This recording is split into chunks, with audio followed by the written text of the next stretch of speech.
90 miles across the Mediterranean from North Africa, fortified Italian islands are first to feel the power of Allied bombs as invasion of the continent begins. Bombers of the United States Air Force lead the way. Their objective, Pantelleria, halfway between Cape Bon and Sicily. A vital Axis base, Pantelleria has been a constant threat to United Nations shipping in the Mediterranean. Now, after 18 days of continuous pounding, the island stronghold crumbles beneath the attack.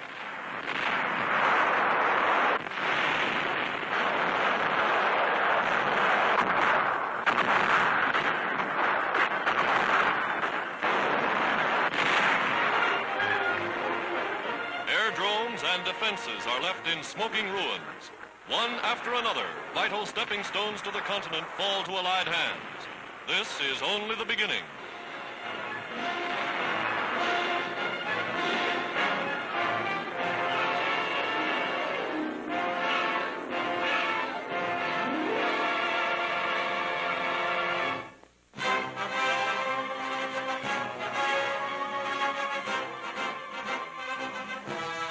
At an airport in Algeria, General Charles de Gaulle and General Henri Giraud meet for the first time since the historic conference at Casablanca.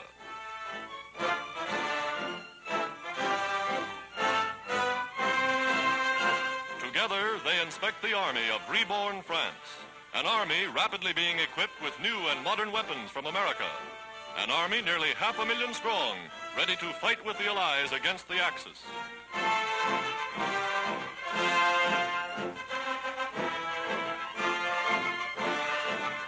For service to France, General Giraud awards the Allied Supreme Commander, General Eisenhower, the highest decoration France can bestow, Grand Cross of the Legion of Honor. It is General Giraud's own insignia, won on the field of battle. General Eisenhower said, "As you wear no decoration, I shall follow your example and treasure this unworn until France is liberated."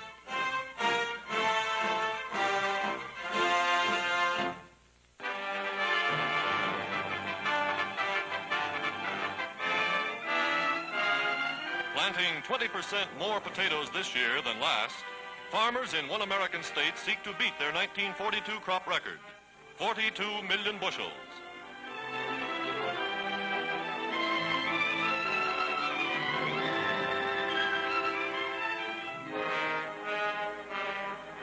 Using planting machines, these modern tillers of the soil believe in mass production.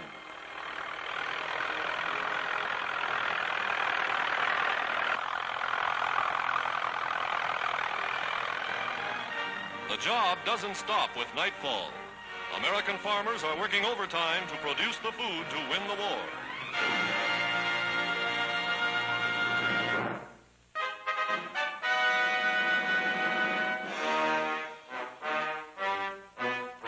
The massive gates of the Temple of Meenakshi, a monument to Oriental architecture, hallowed shrine to India's 250 million Hindus. Thousands of pilgrims gather for the traditional four-day festival to the gods of the temple.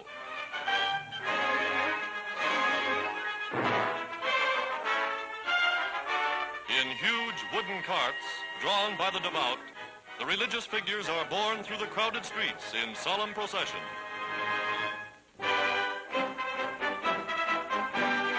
A ceremony as ancient and colorful as Mother India herself.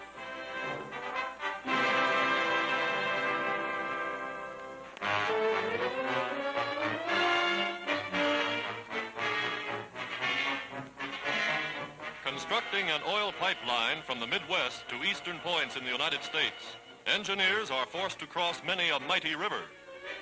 Big Inch, as the line is called, now has another waterway to hurdle. So they plant tons of dynamite to blast a bed for the pipe beneath the river's bottom.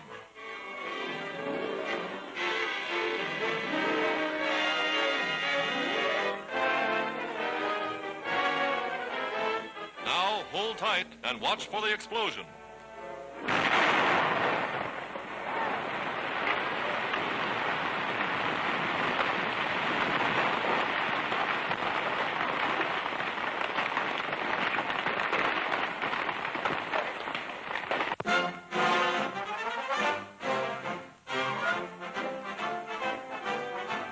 At Washington Navy Yard, fighting Greeks salute President Roosevelt as he comes to present the Royal Hellenic Navy with a new warship.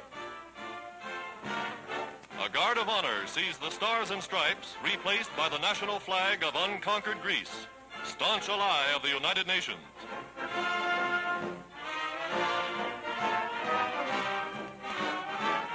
Greek sailors man the ship, men who remember the invasion of their country, now given a weapon with which to fight that Greece shall be made free.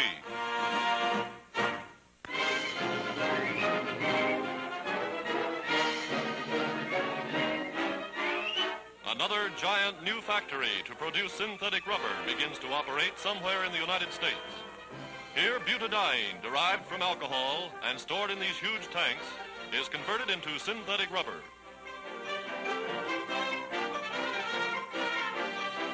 Springing up virtually overnight, the mechanical city employs thousands of workers and is prepared to turn out 90,000 tons of rubber a year.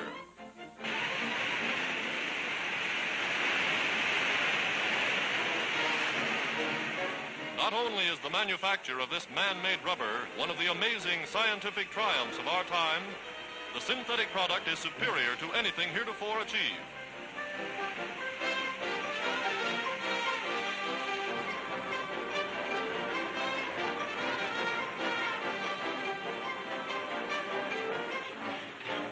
When vital sources of crude rubber were cut off because of the war, science and industry combined and solved the problem.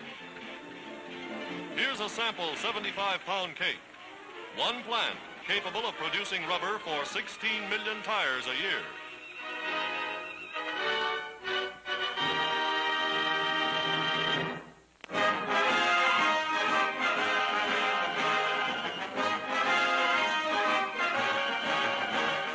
.200 women of the United States Naval Forces salute the First Lady of China, Madam Chiang Kai-shek.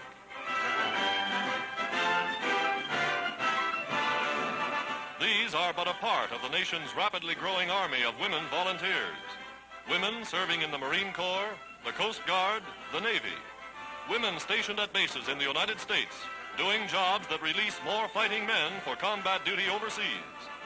In America, as in all the United Nations, women are mobilized for total war.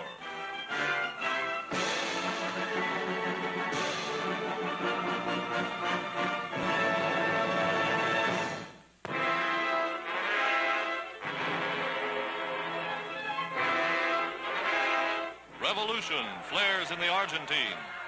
Moving into Buenos Aires at dawn, Army units take over government buildings in a dramatic move against the nation's president, Castillo. Castillo, unpopular with many because of his pro-Axis sentiments, is forced to resign.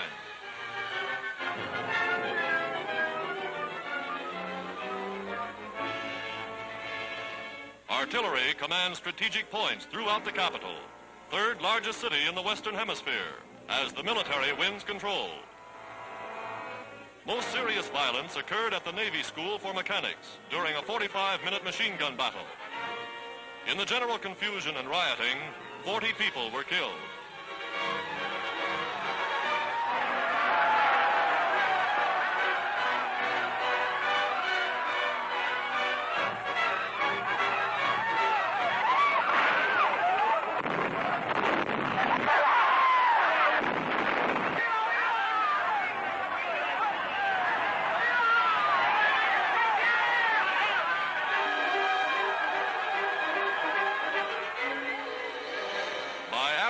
The city is quiet.